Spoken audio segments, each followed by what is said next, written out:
So who is going to take it, and who is going home, Joshy? Well, if we look at the seedings right now, HRG was actually our number 5 seed coming into this event, and they lost a close one earlier on stage. vVv is our number 13 seed. So, you know, if we're going by that, if we're going by the places that they qualified in, HRG is slightly favored, but there is something to note that HRG, formerly Spin Move, is actually missing one of their players that they've been playing with the last few months. Nutrigrain, or Grain, has actually chosen to not attend the event. I think he has some college finals he had to actually take care of. So Esper from the Fragdolls is actually filling in. Esper FD, you can see, is sitting there with HRG at the end. But yeah, she's filling in for Grain. It should be quite close competition. And it looks like any moment now we should be able to get started. I see some thumbs up going on. Hopefully these guys are ready to play. And in any moment now we'll get started. So the map right now is Castle Crasher. It is one of our more classic maps. It's been around since our IPL 5 map pool as well. We've added a bunch of maps after wall jumps and grapples and all that was released that make use of these new features. But Castle Crasher was designed way back in the early beta when we had our IPL 5 map pool. So these teams have been playing this map for so long, they should both be pretty comfortable on it. This is a set first map that we, the administrators, actually picked, and then whoever loses this first map will choose the next one. So if they've got a specific map that fits their playstyle, or they think that their opponents might be weak on that kind of map, then they have some options, because all of our maps are pretty unique. Yeah, that's completely true. I mean, it's really funny seeing all the variations you see, whether it's, you know, where do defenders sit, or can defenders be aggressive? Can does the attacker want to take it slow and try to get picks, or do they really just want to gun rush their opponents because they're hard to flank, you know, as they come down on that defender? It's really, really interesting. Castle Crashers, though, is one of those maps where the defense can actually get a little aggressive. That's true, actually. You can come forward. You can see this overhead view. There's this large caged area out in front that a lot of teams will actually try to make use of. There's another caged area here on this corner that is very prominent for defenders to take advantage of. But the other thing about that is, I mean, I play Elite as well, and if I see a team setting up in the front like that, I'm just going to run past them or take into the caves. There's a cave entrance here pretty early on into the map. Normally you're going to see the defenders spawn here, run around this curve, and throw out some spam rockets to try and just catch an attacker as they come in, but they can just drop down, go in this cave, and then they have 2 routes that they can take to try and circumvent the defenders. They have to split up after they lose sight. So we'll see if any of the players make use of that here in this match. We are underway. HRG Vince has been playing for quite a long time. We saw him at IPL 5 actually as a part of Planet Express. That was the fastest elimination possible, actually. Flamehopper, Grego, and Nimbus team acing there. That's what that's called when all 3 of the members of the defense actually land a rocket. So you can see that 1-1-1. So pretty good stuff there from vVv to get started. These guys, you know, they're both North American teams that are quite good, so they've probably got lots of experience playing against each other. I'm curious if that's going to really come into play, if they know their opponent's mannerisms and things like that, you know, based on their play. Grego, my ego is out. Actually, was going to say he had taken 2 shots, but Esper with the double tap cleans it up, and now we've actually got poor Billy coming out. All right, so we'll go ahead and take the aerial view. You can see the defenders splitting up, as we talked about earlier. It looks like poor Billy just missed a laser there, long-range one. So Grego and Flamehopper are taking these front positions on the fences, and he's doing exactly what I mentioned, which is run right past him. He did take an armor hit on the way in, so he is facing down 3 defenders with only 2 armor left. We'll see if he can actually work with that. It looks like there was a player on the laser pad. Wow. But now he's kind of in control. Unfortunately, looks like Nimbus and Flamehopper were, you know, they had plenty of time after that missed laser to come in and rush him down. Yeah, they had a good aggressive posture there. They really rushed him a few seconds before the goal was, in fact, ready. Flamehopper now is going to take his time, let that volley of rockets go by, narrowly dodging that one. But going to pressure down here on, we will see who in just a second, as he's posturing to maybe take a shot. He does go for it, but misses Vince, in fact. And now we'll see if he decides to get aggressive here. Okay, so he does have Vince isolated here, but the unfortunate thing is his back is turned, and lucky for him, he does take out Vince, still has 3 armor intact, so this is a very good start here for Flamehopper. He doesn't quite seem to know where the other 2 defenders are. There's one peeking, there's poor Billy in the back, so Flamehopper has eyes on both of his defenders. He has to decide which one he wants to try to isolate. Poor Billy hopping up on the laser pad does take off an armor. Now Flamehopper is down to just 1, so that great position he started with pretty much gone now. The goal is open. We'll see what he can do.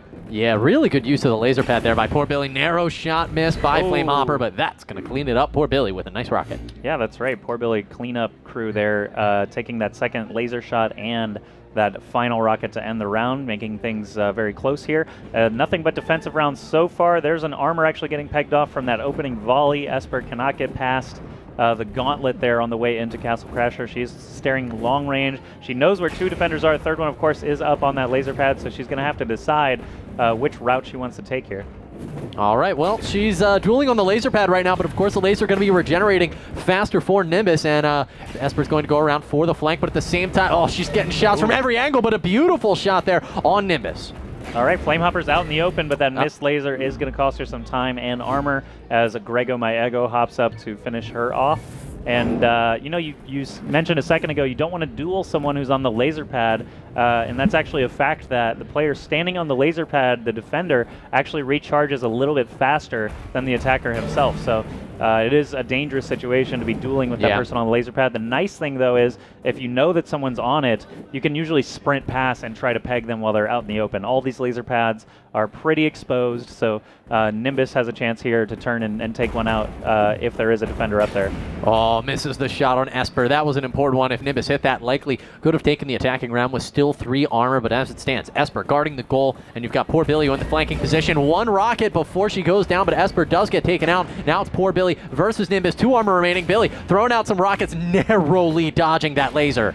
Yeah, that's right. Nimbus only has 1 defender left. It's going to be poor Billy. Let's see how clutch his rockets are as time ticks down. Nimbus going to make a move on the goal, does the dance, and it looks like 98%. Wow. I was just about to give it to him and say, you know, it looks like he's got it. But 98%, you know, very rarely do you see anything between 90 and 100 just because that's literally milliseconds difference between capturing and not capturing. So big heartbreaking round there actually for, I believe that was Flamehopper or Nimbus?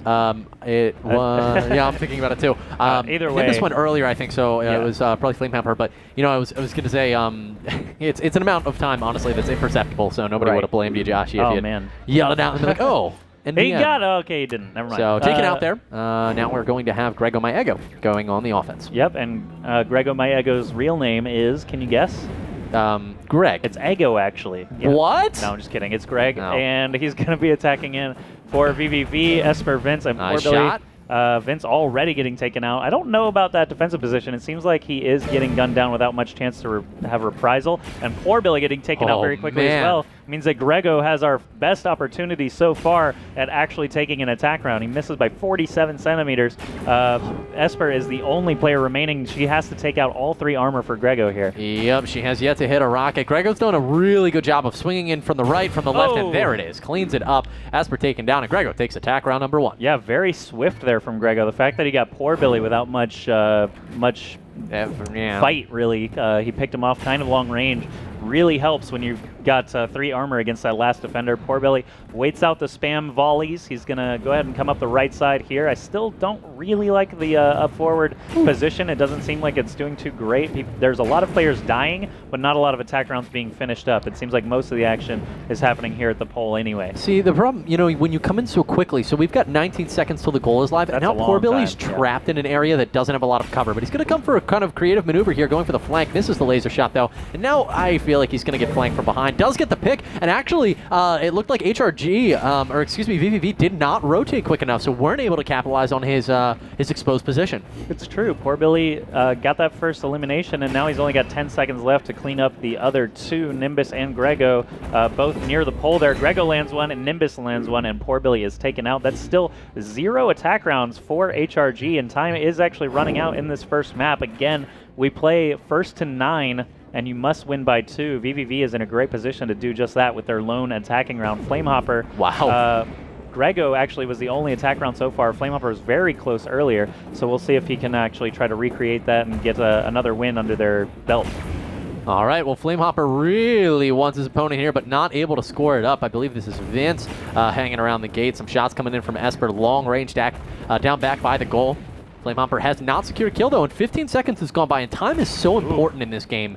It's absolutely ridiculous. So he's going to leave this because he can't waste any more of it and come in now. Yeah, poor Billy actually doing a great job on that laser pad. He knew the moment Flamehopper was going to come in there. Suddenly it's a showdown. Nope, only one armor remaining, and it does get taken out by poor Billy. Esper is on the attack now. Esper from Fragdolls. We'll see if she's got the ability here to take an attack round and try to get HRG back into this.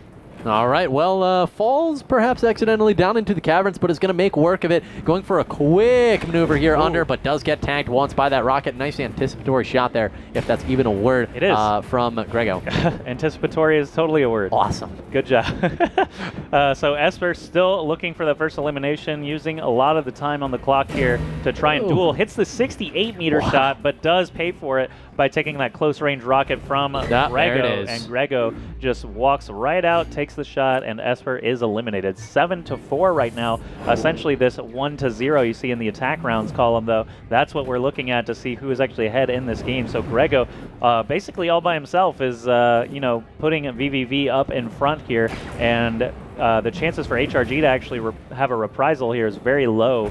They've only got a couple more attack rounds. Oh, those rockets. vVv Nimbus could get taken out here, but they only have to defend 2 more times to win this first game. Yeah, the pressure's absolutely on HRG. I mean, they need to take an attacking round to answer to the attacking round that vVv was able to take, and there is Nimbus going down. Yep, that was a nice trade, unfortunately, for Nimbus. He only had 1 armor left, so that took him out completely. Vince and one other HRG player will have the opportunity to try and get an attack round in before all is said and done. Vince, only 1 defensive rocket so far. I was saying earlier. Yeah, I was just looking at that. That's pretty tough defensive position that he's playing, but now on attack he has a chance to save the day.